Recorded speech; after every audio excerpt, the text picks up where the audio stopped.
আজকের বিষয় টিকাকরণ। এই টিকাকরণ থেকে কী কী কোশ্চিন হতে পারে আইসিডিএস এক্সামে সেগুলি দেখে নেওয়া যাক। প্রথম কোশ্চিনটি রয়েছে, টিকাকরণের জনক বা ফাদার অফ ইমিউনাইজেশন কাকে বলা হয়? টিকাকরণের জনক বলা হয় অপশন বি এডওয়ার্ড জেনারকে। এখানে টিকাকরণের ওপরে আমি প্রায় 40টি কোশ্চিন রেখেছি, তোমরা প্রত্যেকটি কোশ্চিনকে খুব মনোযোগ সহকারে দেখবে। তারপরে 2 নম্বর কোশ্চিনটি রয়েছে, বিসিজি টিকা কোন রোগ প্রতিরোধ করে? বিসিজি টিকা দেওয়া হয়ে থাকে অপশন বি যক্ষা রোগের ক্ষেত্রে। তারপরে 3 নম্বর কোশ্চিনটি রয়েছে, এডওয়ার্ড জেনার প্রথম কোন রোগের বিরুদ্ধে টিকা আবিষ্কার করেন? এডওয়ার্ড জেনার প্রথম অপশন এ গুটি বসন্তের রোগের বিরুদ্ধে টিকার আবিষ্কার করেছিলেন। তারপরে 4 নম্বর কোশ্চিনটি রয়েছে, ওপিভি টিকা কোন রোগ প্রতিরোধে দেওয়া হয়? ওপিভি টিকা কোন রোগ প্রতিরোধে দেওয়া হয়? এটির উত্তর হবে অপশন সি পোলিও রোগের ক্ষেত্রে এই ওপিভি টিকাটা দেওয়া হয়ে থাকে। এই প্রত্যেকটা প্রশ্ন কিন্তু আইসিডিএস এক্সামকে লক্ষ্য রেখেই তৈরি করা, কাজেই যদি মনে হয় তোমাকে এই ভিডিওটা কোনোভাবে হেল্প করবে, অবশ্যই লাইক করতে পারো, আর ভালো না লাগলে অবশ্যই ডিসলাইক করে এখনই চলে যাও, কারণ সময় অতি গুরুত্বপূর্ণ। তারপরে 5 নম্বর কোশ্চেনটি রয়েছে, জন্মের সময় শিশুকে কোন কোন টিকা দেওয়া হয়? জন্মের সময় একটা শিশুকে প্রথমেই কোন কোন টিকা দেওয়া হয়? সেটি হচ্ছে অপশন এ বিসিজি টিকা, ওপিভি এবং হেপাটাইটিস বি, এই টিকাগুলি দেওয়া হয়ে থাকে। তারপরে 6 নম্বর কোশ্চেনটি রয়েছে, ডিপিটি টিকা কোন 3টি রোগের বিরুদ্ধে সুরক্ষা দেয়? ডিপিটি টিকা, এটির উত্তর হবে অপশন এ হাম, মামস এবং রুবেলা। এর আগেও আমি আইসিডিএস এক্সামকে লক্ষ্য রেখে বিভিন্ন টপিকে ভিডিও করেছি, তোমরা চাইলে অবশ্যই দেখতে পারো। এছাড়াও যারা যারা কম্পিটিটিভ এক্সামের গ্রুপে যুক্ত হতে চাও, অর্থাৎ পশ্চিমবঙ্গ পঞ্চায়েত পরীক্ষা কিংবা আইসিডিএস পরীক্ষা, ডেসক্রিপশনে লিঙ্ক দেওয়া আছে, তোমরা সেই লিঙ্কে গিয়ে যুক্ত হতে পারো। সেটা আদতে একটি পঞ্চায়েতের গ্রুপ, তোমরা সেখানে যুক্ত হলে তোমরা এই ভিডিওর ইনফরমেশনগুলো পেয়ে যাবে। তারপরে 7 নম্বর কোশ্চেনটি রয়েছে, টিকাকরণের প্রধান উদ্দেশ্য কী? টিকাকরণের প্রধান উদ্দেশ্য কী? সেটি হচ্ছে অপশন বি রোগ প্রতিরোধ করা। তারপরে 8 নম্বর কোশ্চেনটি রয়েছে, এমআর টিকা কোন দুটি রোগ প্রতিরোধ করে? এমআর টিকা হচ্ছে যেই রোগ প্রতিরোধ করে সেটি হচ্ছে অপশন এ হাম এবং রুবেলা। এটির উত্তর হবে অপশন এ হাম এবং রুবেলা। তারপরে 9 নম্বর কোশ্চেনটি রয়েছে, এডওয়ার্ড জেনার কত সালে প্রথম সফল টিকাকরণ করেছিল? এডওয়ার্ড জেনার প্রথম কত সালে সফল টিকাকরণ করেছিল? সেটি হচ্ছে অপশন এ 1796 সালে এই টিকাকরণটি প্রথম আবিষ্কার হয়েছিল। টিকাকরণ শুধু একটা টপিক নয়, এটি শিশুর সুস্থ জীবনের সুরক্ষা, তাই প্রশ্নগুলো মন দিয়ে দেখুন। চলুন এবার পরের প্রশ্নে যাওয়া যাক। পরে 10 নম্বর কোশ্চেন রয়েছে, গর্ভবতী মায়েদের কোন টিকা দেওয়া হয়ে থাকে? গর্ভবতী মায়েদের কোন, এটির উত্তর হবে অপশন বি টিডি। তারপরে 11 নম্বর কোশ্চেনটি রয়েছে, টিকাকরণ কর্মসূচি পরিচালনা করে কোন মন্ত্রক? টিকাকরণ কর্মসূচি পরিচালনা করে কোন মন্ত্রক? Very very important. এটির উত্তর হবে অপশন বি স্বাস্থ্য ও পরিবার কল্যাণ। তারপরে 11 নম্বর কোশ্চেনটি রয়েছে, পালস পোলিও কর্মসূচির উদ্দেশ্য কী? পালস পোলিও কর্মসূচির প্রধান উদ্দেশ্যই হচ্ছে অপশন সি পোলিও নির্মূল করা, অপশন সি পোলিও নির্মূল। তারপরে 13 নম্বর কোশ্চেনটি রয়েছে, বিশ্ব টিকাকরণ সপ্তাহ কবে পালিত হয়? বিশ্ব টিকাকরণ সপ্তাহ কবে পালিত হয়? এটির উত্তর হবে অপশন এ 24 থেকে 30 এপ্রিল বিশ্ব টিকাকরণ সপ্তাহ পালন করা হয়। তারপরে 14 নম্বর কোশ্চেনটি রয়েছে, আপনি এখনও আছেন, এটাই আপনার শেখার ইচ্ছার প্রমাণ, শেষ পর্যন্ত অবশ্যই দেখবেন। তো এই 14 নম্বর কোশ্চেনটি রয়েছে, টিকাকরণের মাধ্যমে নির্মূল হওয়া রোগ কোনটি? অর্থাৎ টিকাকরণের মাধ্যমে যেটা নির্মূল করা সম্ভব হয়েছে সেটি হবে অপশন এ গুটি বসন্ত। তারপরে 15 নম্বর কোশ্চেনটি রয়েছে, হেপাটাইটিস বি জন্ম ডোজ কোন রোগ প্রতিরোধ করে? হেপাটাইটিস বি, এটির উত্তর হবে হেপাটাইটিস বি রোগটিকে প্রতিরোধ করে। তারপরে 16 নম্বর কোশ্চেনটি রয়েছে, ভারতের সার্বজনীন টিকাকরণ কর্মসূচি শুরু হয় কবে? এটির উত্তর হবে অপশন এ 1985 সালে ভারতবর্ষে সার্বজনীন টিকাকরণ কর্মসূচি শুরু হয়েছিল।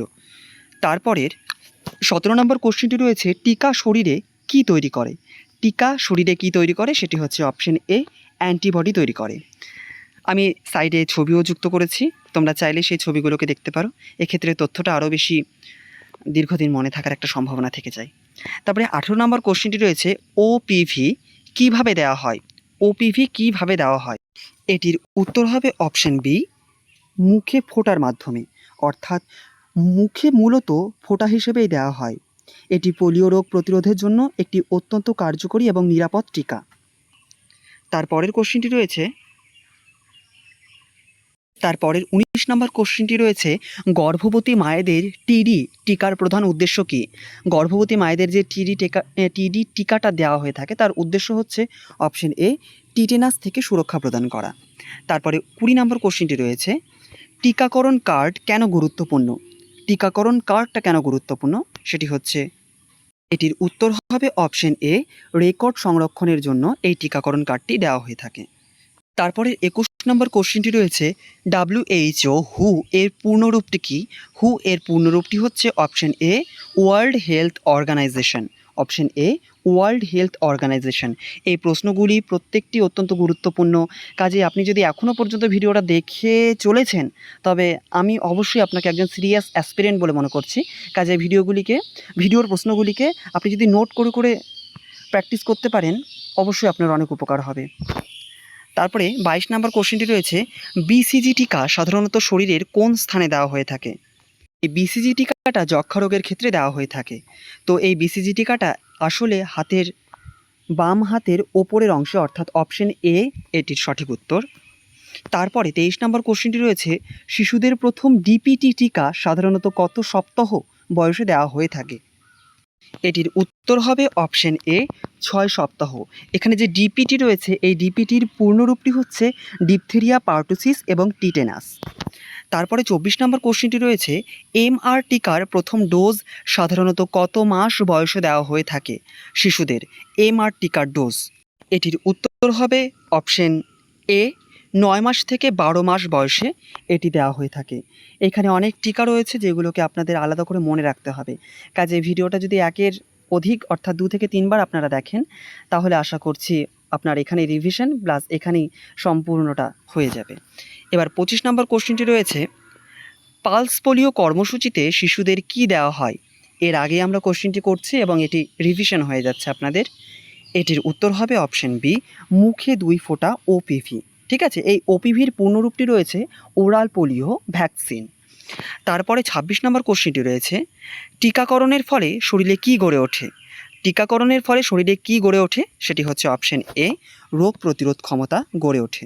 আমি এর আগে বিভিন্ন রোগের ওপরে আপনাদের ক্লাস দিয়েছি, এছাড়াও বাংলারও অনেক কিছু রয়েছে, এছাড়াও জিকের অনেক ভিডিও করেছি। কাজেই তোমরা যদি ইন্টারেস্টেড হও সেই ভিডিওগুলিকে একবার দেখতে পারো। যদি ভালো লাগে অবশ্যই সাবস্ক্রাইব করো, যদি ভালো না লাগে সাবস্ক্রাইব করতে হবে না, বরঞ্চ ডিসলাইক করে যাও। তারপরে 27 নম্বর কোশ্চেনটি রয়েছে ইউআইপি এর প্রধান উদ্দেশ্য কী? এই প্রশ্নটা আমরা একটু আগেই করে এসেছি, তবে এর পূর্ণরূপটা আপনাদের জানতে হবে। সেটি হচ্ছে ইউনিভার্সাল ইমিউনাইজেশন প্রোগ্রাম। ঠিক আছে, অর্থাৎ প্রধান উদ্দেশ্যই হচ্ছে শিশু এবং গর্ভবতী মহিলাদের বিভিন্ন প্রাণঘাতী রোগ থেকে রক্ষা করার জন্য বিনামূল্যে টিকা প্রদান করা। ঠিক আছে, তাহলে এটির উত্তর হবে অপশন এ, বিনামূল্যে টিকা প্রদান করা। তারপরে 28 নম্বর কোশ্চেন রয়েছে টিকাকরণের বুস্টার ডোজ বলতে কী বোঝায়? এটির উত্তর হবে অপশন বি, অতিরিক্ত ডোজ। অর্থাৎ টিকাকরণের ক্ষেত্রে প্রাথমিক ডোজ দেওয়ার পর সময়ের সাথে সাথে শরীরের রোগ প্রতিরোধ যে একটা ক্ষমতা সেটা ধীরে ধীরে কমে আসে। সেই ক্ষমতাকে পুনরায় আগের অবস্থায় ফিরিয়ে আনতে বা আরও শক্তিশালী করতে যে অতিরিক্ত বর্ধিত ডোজ দেওয়া হয় তাকেই বলা হয় বুস্টার ডোজ। তারপরে 28 নাম্বার কোশ্চেন হলো, এবার 29 নাম্বার কোশ্চেন রয়েছে কোন টিকাটি মুখে দেওয়া হয়? কোন টিকাটি মুখে দেওয়া হয়? এটি হচ্ছে অপশন বি, ওপিভি। এই কোশ্চেনটা বারবার আসার একটাই কারণ, আপনারা যেহেতু একেবারে শিশুদের সঙ্গে যুক্ত থাকবেন কাজে এই কোশ্চেনটা অনেক অনেক ইম্পর্টেন্ট। এবার 30 নম্বর কোশ্চেনটি রয়েছে হু এর সদর দপ্তর কোথায় অবস্থিত? হু এর সদর দপ্তর অবস্থিত অপশন বি, জেনেভাতে। তারপরে 31 নম্বর কোশ্চেনটি রয়েছে, অর্থাৎ আমরা প্রায় 30টা প্রশ্ন করে আসলাম, আর মাত্র 10টা প্রশ্ন রয়েছে। তো এতটা যখন করে এসেছেন আর 10টা প্রশ্ন অবশ্যই আনন্দের সঙ্গে কমপ্লিট করুন। 31 নম্বর কোশ্চেনটি রয়েছে টিকাকরণের পর শিশুকে কি করতে বলা হয়? টিকাকরণের পর শিশুকে কি করতে বলা হয়? আমি এখানে ডাইরেক্ট কোশ্চিনটা পড়ার পরে উত্তরটা বলে দিচ্ছি। আপনাদের যদি একটু সময়ের প্রয়োজন হয়, অবশ্যই সময়ের প্রয়োজন হয় সকলেরই, কাজে আপনি সেই সময় ভিডিওটা পজ করে আপনি উত্তর দেবেন, তারপরে আপনি আমার উত্তরটা শুনবেন। এক্ষেত্রে আপনিও নিজেকে একটা মক টেস্টের মধ্যে রাখতে পারছেন। 31 নম্বর কোশ্চেনটি রয়েছে, টিকাকরণের পর শিশুকে কী করতে বলা হয়? টিকাকরণের পর শিশুকে অবশ্যই অবজারভেশনে রাখতে হবে, অর্থাৎ পর্যবেক্ষণে রাখা। এখানে কিছু কিছু অপশন রয়েছে যেগুলো আমাদের একেবারে বাস্তব জীবনের সঙ্গে মিলে যাচ্ছে, কাজেই সেইগুলোকে বাস্তব সেন্স দিয়ে উত্তর দেওয়ার চেষ্টা করবেন। 32 নম্বর কোশ্চেনটি রয়েছে, কোন টিকা যক্ষ্মা প্রতিরোধ ব্যবস্থা গড়ে তোলে? সেটি হচ্ছে অপশন বি, বিসিজি টিকা। এই কোশ্চেনটা আমরা আগেও রেখেছিলাম। 33 নম্বর কোশ্চেনটি রয়েছে, পেন্টাভ্যালেন্ট টিকা মোট কয়টি রোগের বিরুদ্ধে সুরক্ষা দিয়ে থাকে? এটির উত্তর হবে অপশন সি, 5টি রোগের বিরুদ্ধে। সেই 5টি রোগ কি? এই যে পেন্টাভ্যালেন্ট যে টিকা, এটি 5-in-1 কম্বিনেশন টিকা, যা মোট 5টি মারাত্মক রোগের বিরুদ্ধে সুরক্ষা প্রদান করে। রোগগুলি হলো diphtheria, tetanus, pertussis, hepatitis B এবং হিমোফিলিয়া ইনফ্লুয়েঞ্জা টাইপ বি বা হিপ, এই সমস্ত রোগের বিরুদ্ধে এই একটা মাত্র ভ্যাকসিন কাজ করে থাকে। তারপরে 34 নম্বর কোশ্চেনটি রয়েছে, হেপাটাইটিস বি একটি ড্যাশ রোগ। হেপাটাইটিস বি একটি 34 নম্বর কোশ্চেনটি রয়েছে, হেপাটাইটিস বি একটি ড্যাশ রোগ। এটির উত্তর হবে অপশন এ, ভাইরাসজনিত একটি রোগ। ঠিক আছে, আমি এরপরে কিছু কিছু কোশ্চেন রেখেছি যেটা আমি ইতিমধ্যে আপনাদের করিয়ে দিয়েছি। আপনারা শুধু দেখেন যে আপনারা কোশ্চেনের উত্তর দিতে পারছেন কি না। উত্তর দিতে পারলে অবশ্যই আপনি সামনের কোশ্চেনগুলিকে খুব মনোযোগ সহকারে দেখেছেন, আর উত্তর দিতে না পারলে অবশ্যই সেই কোশ্চেনগুলিকে আরও একবার দেখে আসুন। 35 নম্বর কোশ্চেন রয়েছে, গর্ভবতী মায়েদের টিডি টিকা দেওয়ার মূল উদ্দেশ্য কী? গর্ভবতী মায়েদের টিডি টিকা দেওয়ার মূল উদ্দেশ্যই হলো অপশন এ, নবজাতকের টিটিনাস প্রতিরোধ করা। তারপরে 36 নম্বর কোশ্চেনটি রয়েছে, অঙ্গনওয়াড়ি কর্মীর প্রধান ভূমিকা কী? অঙ্গনওয়াড়ি কর্মীর প্রধান ভূমিকা, এটি অপশন এ, সচেতন করা। এই অপশনগুলো দেখলেও আপনারা অতি সহজে এলিমিনেট করতে পারবেন। তারপরে 37 নম্বর কোশ্চেনটি, এটা আমি হোমওয়ার্কে রাখছি, যে ভারতের জাতীয় টিকাকরণ কর্মসূচির আর এক নাম কি? এটি আমি ইতিমধ্যেই প্রায় দুবার হয়তো আমার বলা হয়ে গেছে, তো এটাকে আপনারা একটু চেষ্টা করুন নিজে থেকে বলার। তারপরে 38 নম্বর কোশ্চেন রয়েছে, মিশন ইন্দ্রধনুষ এর মূল উদ্দেশ্য কী? মিশন ইন্দ্রধনুষ এর মূল উদ্দেশ্য হলো অপশন এ, সম্পূর্ণ টিকাকরণের আওতায় আনা। ঠিক আছে, মিশন ইন্দ্রধনুষ। তারপরে 39 নম্বর কোশ্চেনটি রয়েছে, 39 নম্বর কোশ্চেন, টিকাকরণ সম্পর্কিত তথ্য কোথায় নথিভুক্ত করা হয়? ঠিক আছে, এটি একদমই ইজি, এটি হচ্ছে অপশন এ, টিকাকরণ কার্ডে। তারপরে আজকের শেষ কোশ্চেন, টিকাকরণ সম্পর্কিত সঠিক বক্তব্য কোনটি? টিকাকরণ সম্পর্কিত সঠিক বক্তব্য কোনটি? এটির অপশনটা আপনি পড়ুন, পড়ে উত্তর দেওয়ার চেষ্টা করুন। আমি একটু সময় দিচ্ছি আপনাকে। আশা করছি আপনার উত্তর হয়ে গেছে। এটির উত্তর হবে অপশন এ, টিকা রোগ প্রতিরোধে সাহায্য করে। এখানে বি নাম্বার অপশনটা কিন্তু অনেকেই মনে হতে পারে যে এটা উত্তর হতে পারে যে টিকা সব রোগ সারিয়ে তোলে। না, টিকা সব রোগ সারিয়ে তুলতে পারে না। অপশন এ হবে এটির উত্তর। ঠিক আছে, মনে রাখবেন, প্রতিদিন একটু একটু করে পড়াই বড় সাফল্যের পথ তৈরি করে। আবার নতুন এমসিকিউ সেট নিয়ে খুব শীঘ্রই দেখা হবে। ধন্যবাদ।